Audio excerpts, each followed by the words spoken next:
Okay, hey guys, I'm going to show you how to make your own Minecraft server. Alright, so the first thing you want to do is go to your browser and go to minecraft.net. Yeah, so you have to be logged in to do this, but under Play Minecraft Beta, you'll see there's in browser and download. Under download, you should click that, and you should go to this page. Right down here at the bottom is multiplayer beta server software. In this area, you should click minecraftserver.exe. Just give that a click, and it should download onto your computer. Alright, so minimize that, and you'll see Minecraft server is right up here at the top. So you can run this right from your desktop, or you can run it from any directory you want, but I'm just going to cut it and paste it into my own directory, which is Minecraft server in program files on the C drive. You don't have to do this, but I just like to keep my desktop tidy.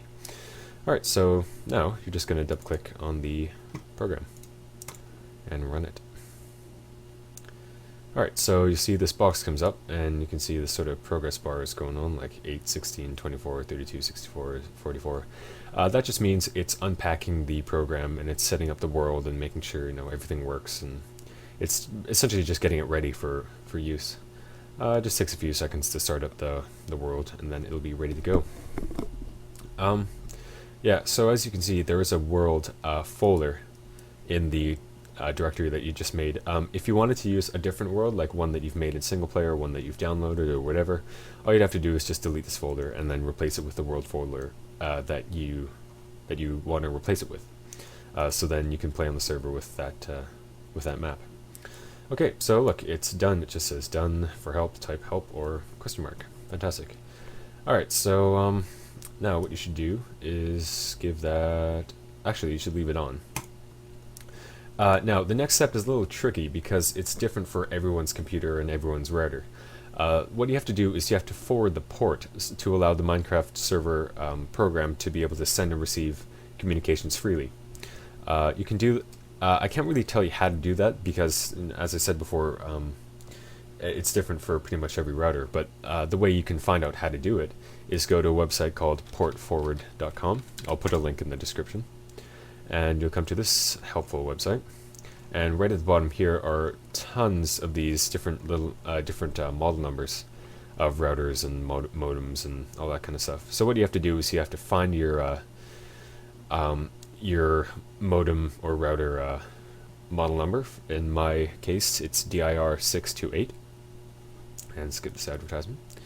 And at the bottom here, oh bloody hell. At the bottom here, there'll be a bunch of programs that you can choose from. Oh, did I click on something? So yeah, you'll just find Minecraft. So Control F, Minecraft, Minecraft server. Fantastic. And right here is all the information you need to forward your port. By the way, the port that you have to forward, the number is 2556, and that's the Minecraft server port by default. So that's what you should forward your port to. Alright, so once you've done that, you can check to see if it works by going to a website called yougetsignal.com/tools/openports. Again, I'll put a link to that in the description. And as long as you have your program running, oh fuck, someone's trying to connect. As long as you have the program running, you should be able to check to see if your port is open. So I'm just going to type in 25565, which is the port that Minecraft operates on. So I'm just going to check it. And it should read green after it says obtaining port status. Just give it a sec. Yeah, there we go. A green flag. Port 255 is open on my IP address. So while you're on this website, you should copy and paste your external IP address, because that's the IP address that you're going to need to connect to your server when you actually want to play on it. So yeah, just give that a copy, and you can close that. So now you have your. I'm just going to close that for now because I don't want people screwing around on it. Now you have your Minecraft directory right here. So you'll see there's a bunch of little text files here. You've got banned IPs, banned players, OPs, server, and whitelist. And there's a little DAT file called server as well. I'll show you what each one of these are. So in the banned IPs, this is the same as the banned players text document. You can write in someone's IP address and then press save, and then that will ban them from the server and they won't be able to connect. Same with banned players. All you have to do is write in their username and then save it, and then they won't be able to connect. Under OPs, you're going to want to write your own username. In my case, it is ChuConu1. and this will give me full control of the server and allow me to use any type of commands I want. So it's important to note that you have to save this file. Just press save. Make sure you save it, because if you don't save it, then it's not going to come up, obviously. Under server, you don't really, that's just a log. It shows you, what's been going on. Don't have to screw around with that mostly. So this server properties file is rather interesting. Double click on it. Actually, what you have to do is, if you're opening it for the first time, you have to right click on it and then choose open with, and then choose notepad.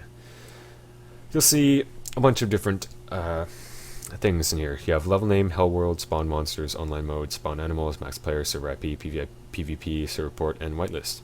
I'll show you what all these means. Under level name, it just says world. You can delete world and change it to whatever you want. I usually just leave it because it doesn't really matter. Under this parameter called hell world, it just says false. If you delete false and turn it to true, that'll create a world on your server that is essentially like the Nether. It's all it's got lava all over it and is made out of netherrack and that kind of stuff. So just leave it at false if you want to play in a regular map. Under spawn monsters, it says true. I'm just going to switch that to false. If you switch it to true, that means creepers and zombies and skeletons will spawn when it's night. If you turn to false, then obviously they won't. Online mode, you can leave.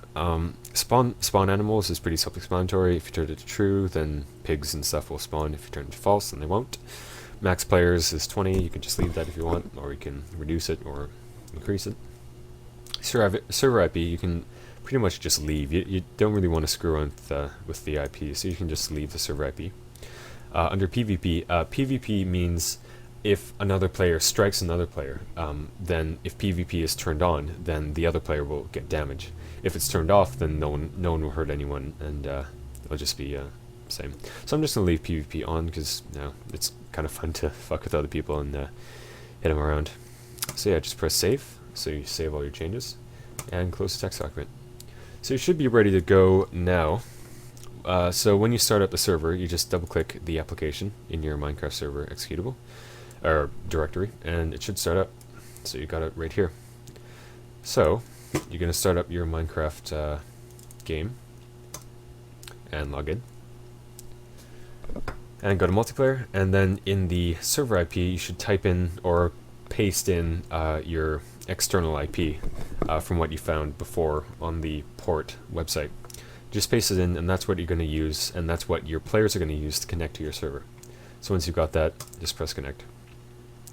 And it should load, and fantastic, you're on the server. Alright, so that is how you make your own Minecraft server. So I hope you have fun, and yeah.